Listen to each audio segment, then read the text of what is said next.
One of my fave ഫ്രെയിമാണ് കേട്ടോ ഇത്.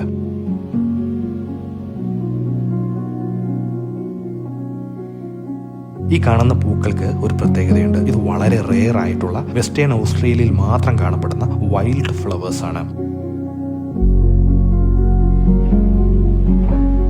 ഈ ഫ്ലവേഴ്സ് ഇങ്ങനെ ഒരുമിച്ച് കാണുമ്പോൾ കയറ് പൊടിച്ച് അകത്ത് ചാടി കയറി പൂവൊക്കെ പറിച്ചെടുക്കുമോ എന്ന് പേടിച്ച് നിൽക്കുന്ന ഞങ്ങളോട് ഇതിൽ തൊട്ടോട്ടെ എന്ന് പെർമിഷൻ ചോദിച്ച് ഇസയും യുവയും ഞങ്ങളെ ഞെട്ടിച്ചിരിക്കുകയാണ്. ഈ പൂക്കളൊക്കെ ആരാ ഉണ്ടാക്കിയത്, ജീസസ് ആണോ, എന്തിനാ ഉണ്ടാക്കിയത് എന്നൊക്കെ കുറേ ചോദ്യങ്ങളൊക്കെ ചോദിച്ച് അവരിങ്ങനെ ആസ്വദിച്ച് നടക്കുവാണ്. ഞങ്ങൾ അവരുടെ പുറകെ നടക്കുന്നു.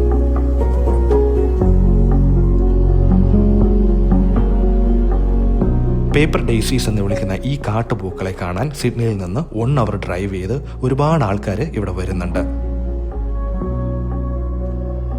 ഒരു വൈബ്രന്റ് കാർപ്പറ്റ് പോലെ വെറും 2000 സ്ക്വയർ മീറ്റേഴ്സിൽ മാത്രമാണ് ഈ പൂക്കൾ ഉള്ളത്. മൗണ്ട് അന്നനിലെ ഓസ്ട്രേലിയൻ ബൊട്ടാണിക്കൽ ഗാർഡനിലാണ് ഈ സംഭവം ഉള്ളത്. സെപ്റ്റംബർ ടു ഏർലി ഒക്ടോബർ വരെ സീസണൽ ആയിട്ടുള്ളത് കൊണ്ടാണ് ഇതൊരു യുണീക്ക് എക്സ്പീരിയൻസ് ആകുന്നത്. ഇതിനെ തൊട്ടു നോക്കുമ്പോൾ വളരെ തിന്നായിട്ടുള്ള പേപ്പർ പോലെ തോന്നും. നമ്മുടെ നാട്ടിലെ കടലാസ് ചെടിയൊക്കെ ഉണ്ടല്ലോ, അതിനേക്കാളും കുറച്ചുകൂടെ തിന്നായിട്ടുള്ളത്.